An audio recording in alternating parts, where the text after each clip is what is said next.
Hello ladies and gentlemen, and welcome to my new YouTube channel, Cybernaut PC Gaming. So here I have some Overwatch gameplay, and I'm just going to be playing this in the background while I talk about what you guys can expect from my channel and all the big announcements that came out of CES 2019. So I think I'll be able to bring something special to this channel because all my views and opinions on what's going on in the PC and gaming and tech industry is coming from the viewpoint of the average consumer, just like you guys. I don't have sponsorships, I don't do paid reviews, I don't do any of that stuff. So all my views and opinions about any of this stuff is pretty much just as honest as it gets. So with that out of the way, let's go ahead and jump into our first topic. So Intel went ahead and revealed their 10nm Sunny Cove CPUs. This is a huge step for Intel, considering that they've been stuck on the 14nm process since the 6th generation, or the Skylake processor. So they've done Skylake, they've done KB Lake, Coffee Lake, and the newest, the 9000 series processors. They've all been a 14nm CPU. This is a huge step because what they're claiming is they're getting IPC improvements, so that'll be a plus because, haven't had IPC improvements since Skylake. And for those of you that don't know, IPC is instructions per cycle. It's pretty much a measurement of how fast a single core can go in a CPU. So this is looking up for a holiday release in 2019, and this is a big step. Like I said, they were recently having a lot of trouble getting to 10 nanometers. There was that whole thing where, there was reports that they're dropping the 10 nanometer process as a whole, and I guess they went ahead and denied that and said that no, it's still going. But I guess they've got it under control. So they promised apparently that they'd have Sunny Cove CPUs on shelves holiday season 2019. Because AMD recently has come into the CPU game and they've been getting a lot of market share back from Intel. They've really been hitting on that price to performance sweet spot, especially with CPUs like the Ryzen 5 2600 and Ryzen 7 2700. They're great gaming CPUs. They're also great at multimedia applications like Adobe Premiere, Blender, and stuff like that. They're also really good for streaming.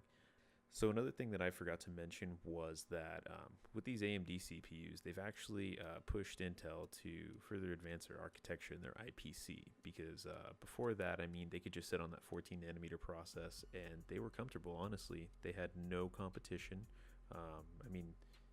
The most recent CPU architecture that AMD had out before Ryzen was those FX Bulldozer CPUs, and by today's standards, those things are not only slow, but they're kind of old too.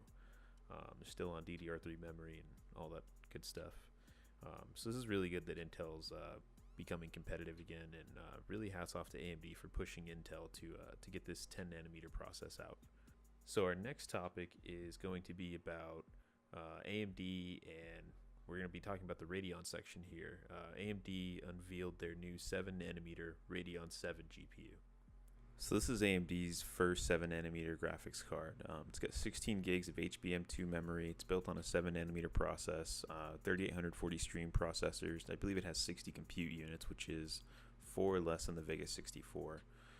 Lisa Su went ahead and unveiled this at CES 2019 during the AMD keynote. And from what I've seen so far, the reactions have been mixed, although now I'm starting to think that they're sliding more towards the negative side.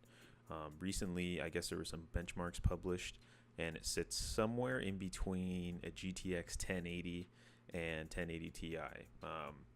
The reason why that's a problem is because it's $699, and if we're paying $700 for something that is basically slower than a 1080 Ti, which, mind you, is a card that came out, I believe, 2 years ago, or more than 2 years ago, it's kind of really a bad value for money. And I think that price is very inflated because of the 16 gigabytes of HBM2 memory. That's really expensive stuff that they put on there. And to be honest, I don't know any gaming applications that would benefit you from having 16 gigs of HBM2. So our next topic here is going to be about AMD Ryzen 3000 series. So this was also announced alongside the Radeon 7 at CES. It's basically using a hybrid processor design on 7nm. So you have one die on the left for the I/O, and you have another die on the right, which actually contains the CPU cores.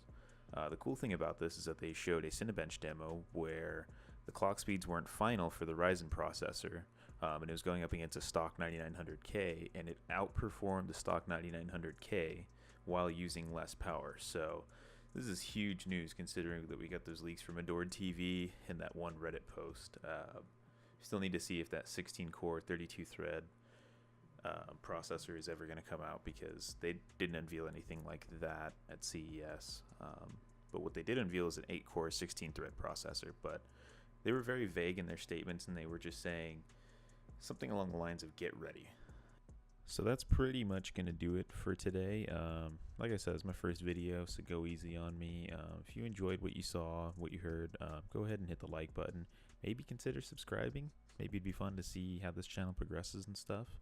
But yeah, like I said, that's pretty much going to do it for me, guys. So peace out, and I'll catch you in the next one.